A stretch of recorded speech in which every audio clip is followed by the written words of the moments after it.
मैंने अपने लेवल पर मैक्सिमम लेवल पर लेने की कोशिश की है इस अंक को, कि मैक्सिमम ये मान लीजिए 202 लिखा है तो एक और बढ़ा लीजिए, लगभग 7 या 8 नंबरों से अधिक का अंतर मेरे हिसाब से पॉसिबल ही नहीं है।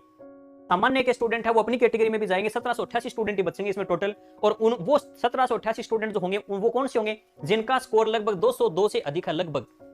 202 या लगभग 201 के आसपास, प्लस माइनस एक कर लेना लगभग, यानी 201 भी रह सकती है या 203 तक जा सकती है। ये मेरा एक अनुमान है, एक अनुमान ही कह सकता हूं, क्योंकि फाइनल देखिए कोई भी 100% नहीं कह सकता। जैसा कि आपने देखा होगा कि इंग्लिश का 2 गुना की लिस्ट आने से पहले हर किसी को लग रहा था कि इंग्लिश के तो जिसके भी मान लीजिए 90 क्वेश्चन भी सही है उन सभी का सिलेक्शन हो जाएगा, लेकिन फाइनल कट ऑफ मतलब 2 गुना की कट ऑफ आई तो सभी के होश उड़ गए। तो इस प्रकार का अनएक्सपेक्टेड तो रह सकता है, लेकिन अब जो फाइनली जो रहेगा ना उसमें इतना ज्यादा आपको अंतर देखने को नहीं मिलेगा। ये उसके बाद आप देखोगे सामान्य में लगभग 6 से 7 अंकों का ही गैप देखने को मिलेगा। ओबीसी की जो कट ऑफ है वो जर्नल को टच नहीं करेगी, यानी यहां तक नहीं जाएगी वो। इसका रीजन मैंने आपको बता दिया, क्योंकि इसमें जो पदों की संख्या निकल कर आएगी सामान्य में, उसके बाद भी पद बचते हैं और वो पद बचेंगे। इसका मतलब ओबीसी की जो कट ऑफ है वो कितनी रही थी, 180 के आसपास रही थी, 179.55, ठीक है, ये कट ऑफ रही थी। इसमें लगभग 10 से 11 अंकों का उछाल देखने को मिल सकता है। इसका रीजन क्या है, देखिए नॉर्मली देखिए ये कट ऑफ है ना, ये 7-8 अंकों तक ही बढ़ती, लेकिन ज्यादा बढ़ने का रीजन क्या है, इसका रीजन है आप ओबीसी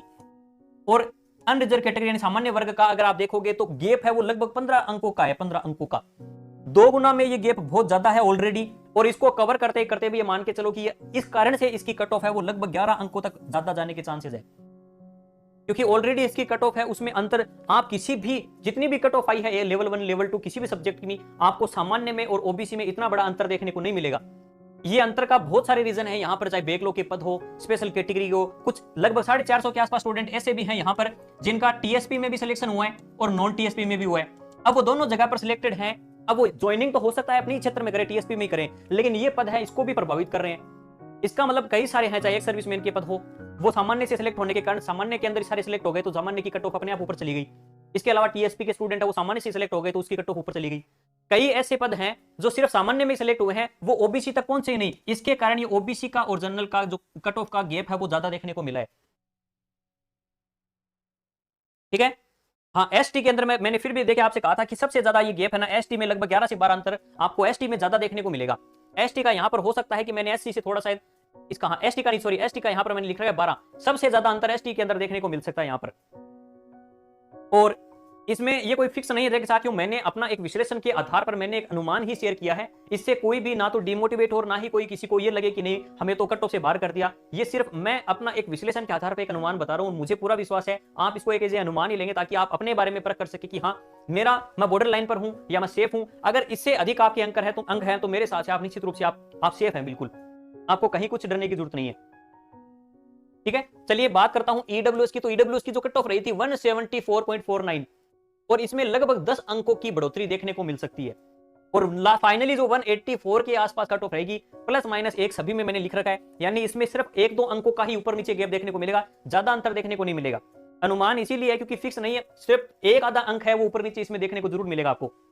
हाँ, कुछ कारण ऐसे भी हैं जिससे ये कट ऑफ है इससे भी डाउन आ सकती है, और वो रीजन है स्पेशली अगर बैकलॉग वाले जो पद हैं उसका क्या होता है उसका अभी तक कोई कंफर्म नहीं है। लगभग 1700 से अधिक पद थे वो सामान्य से भरे जा चुके हैं, अगर उनको भी 1 गुना में अगर लेते हैं तो उसमें थोड़ा सा एक मामला ये जरूर है, अगर ये मामला अगर क्लियर होता है तो यहाँ पर, और खास करके जैसे फर्स्ट ग्रेड की ज्वाइनिंग पहले होती है, सेकंड ग्रेड का तो थोड़ा सा रद्द होने से शायद थोड़ा इफेक्ट पड़ेगा इस चीज के ऊपर, लेकिन फर्स्ट ग्रेड की ज्वाइनिंग पहले होती है तो उससे भी इफेक्ट देखने को मिलेगा। तो अगर कुछ मामले ऐसे हैं अगर वो पहले हो जाते हैं तो निश्चित रूप से कट ऑफ इससे भी कम देखने को मिल सकती है हमें। जैसे 4500 पदों बढ़ने की बात चल रही है तो वो 4500 पद बढ़ते हैं तो सभी कैटेगरी मान ली सभी सब्जेक्ट में डिवाइड होंगे वो, तो कहीं ना कहीं मान लीजिए 150 अगर मान ली 200 अगर इसमें पद भी बढ़ते हैं इंग्लिश के अंदर तो कहीं ना कहीं वहां भी 1-2 नंबरों का अंतर देखने को मिलेगा। तो इसलिए कई ऐसे मामले हैं जहां पर ये कट ऑफ प्रभावित हो सकती है, चाहे पदों की बढ़ने की बात हो, फर्स्ट ग्रेड की पहले ज्वाइनिंग करने की बात हो, या यहाँ पर बैकलॉग वाला मामला हो, या टीएसपी से नॉन टीएसपी वाले स्टूडेंट हो, इसके अलावा कई अदर स्टेट के स्टूडेंट है वो सिर्फ अनरिजर्व में ही सिलेक्ट होंगे। तो कई मामले ऐसे हैं जहां से ये थोड़ा बहुत प्रभावित हो सकता है। बाकी मेरा जो अनुमान है फाइनली वो यही कहता है कि ये जो फाइनली मैंने बताई है एससी की लगभग 158, इसकी 149 रही है, लगभग 9 से 10 अंक का अंतर देखने को मिल सकता है। तो अब आप बता सकते हैं इस अनुमान से आप एग्री करते हैं नहीं करते हैं, आप अपने भी विचार बता सकते हैं, मैंने अपने बताने की कोशिश की है। आपको